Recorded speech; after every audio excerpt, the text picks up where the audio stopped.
그러면 그 사람이 얼마나 스마트한지, 스마트하다는 거는 이 사람이 논리력이 얼마나 있는지, 이 사람이 말을 하는 스토리에서 개연성이 느껴지는지, 타당하고 합리적인 근거를 대면서 얘기를 하는지, 이해력이 빠른지, 뭐 이런 거를 많이 볼 거거든요. 커뮤니케이션 능력을 보겠죠. 어떤 질문을 했을 때 이 사람이 얼마나 클리어하게 대답하는지, 내 질문에 대한 내가 알고 싶은 거를 답을 하면서 그 답은 주지만 엉뚱한 말로 막 시간을 늘리면서 중언부언하지 않는지, 그걸 효과적이고 효율적인 커뮤니케이션이라고 하거든요. 내가 듣고 싶은 말을 해줘야 효과적인 거고, 듣고 싶은 말 이외의 거를 계속 늘려서 하는 건 효율적이지 않으니까 그 두 가지를 만족하는지. SBI 얘기를 많이 하잖아요. 시츄에이션이 있고 내가 비헤이비어를 했더니 이런 임팩트가 생겼어. 그 스토리라인을 따라가는 건 다 좋거든요. 근데 이제 보통 좀 이제 처음에 긴장을 하시면은 그거를 너무 길게 얘기를 해요. 그때 소개팅 같은 거로도 생각했을 때 내가 내 얘기를 길게 하는 것보다는 핑퐁을 치는 게 좋거든요.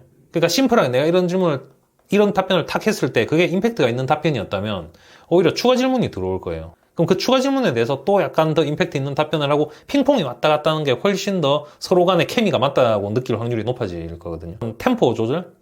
그런 것도 기법적으로는 되게 중요할 수 있죠. 그 질문에 그러면 약간 의도, 저희가 약간 궁금하신 건가요? 이 사람이 어쨌든 경험이 없고 들어와서 성장을 해야 되는 사람이라면 이 사람의 마인드셋이 어떤지를 보겠다가 그 의도일 수도 있을 거거든요. 이 질문 의도가 이런 거잖아요. 회사 일이 되게 바빠. 나한테 부하가 걸리고 있다는 얘기일 거잖아요. 그럼 신입이 들어와서 이 사람은 아직 경험은 없어. 근데 이 사람이 그러면 어떤 도움을 나에게 줄 수 있는가라는 질문인 거잖아요. 그러면 그게 이제 뭐 진짜 막 되게 옛날 사람처럼 뭐가 필요한지 물어보고 제가 뭐 최선을 다해서 같이 야근을 하겠습니다. 이거는 너무 약간 올드한 답변일 것 같고, 그 정도까지는 아니더라도 도움이 필요하고 가장 바쁘고 해결이 돼야 되는데 리소스가 부족한 부분이 어디인지를 찾아서 그쪽에 사수가 될 수 있는 사람에게 도움을 받아서 그쪽에 이 손을 보태겠다든지, 뭐 야근을 하고 막 되게 미련하게 하겠다는 답변보다는 이렇게 답변을 하면은 바쁜 와중에서도 가장 바쁜 바틀렉이 되는 부분에 대해서 내가 파악을 하겠다. 그럼 당연히 바틀렉을 없애야 이 부분이 어쨌든 원활하게 돌아가는 시작점이 될 거니까 거기서 내가 어떤 부분인지 물어보겠다는 얘기는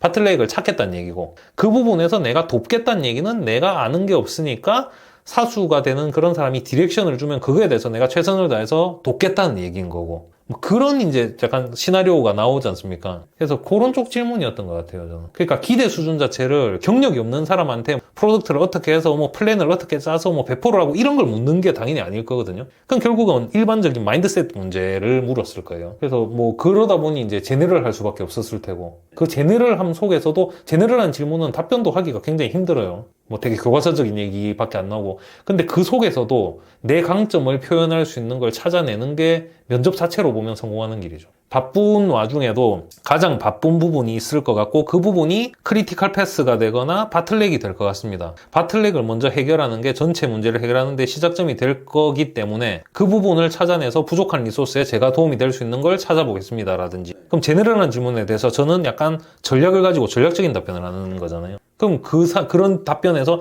이 사람은 스마트하구나, 우선순위에 대한 개념이 있구나, 뭐 이런 거를 이제 그런 문답에서 이제 느끼는 거니까. 뭐 어떤 제품에서 뭐 어떤 일을 했는지 그 질문 있잖아요. 그것도 아까 저도 이제 이건 면접은 아니니까 저는 그냥 어떤 일을 했는지 궁금해서 여쭤본 거기 때문에 뭐 제 답변이 그래야 된다는 얘기는 아니고, 면접에서라면 그 답변을 조금 더 잘하려면 어떻게 해야 되냐면요. 내가 비전 AI를 했고 거기서 손발이 구별됐고 눈, 코, 입이 구별됐고 그 일이 뭐 기획하는 일을 했습니다는 그냥 팩트 앤 나열이잖아요. 근데 팩트 앤 나열이 면접관이 궁금한 건 아니에요. 왜냐면 내가 관심이 있는 부분도 아니고 흥미로운 부분도 아니잖아요. 그럼 흥미로운 부분은 내가 나를 셀링할 수 있는 부분이 흥미로운 부분이거든요. 비전 AI를 했는데 이거를 왜 하게 됐으며, 고객들이 기존에 고통을 겪었던 영역들이 이런 영역이었고 그 고통이 얼마나 심각하고 고통스러웠기 때문에 우리는 이런 아이디어를 생각하게 됐고, 이런 아이디어가 기존에 AI 기술이 없었을 때는 굉장히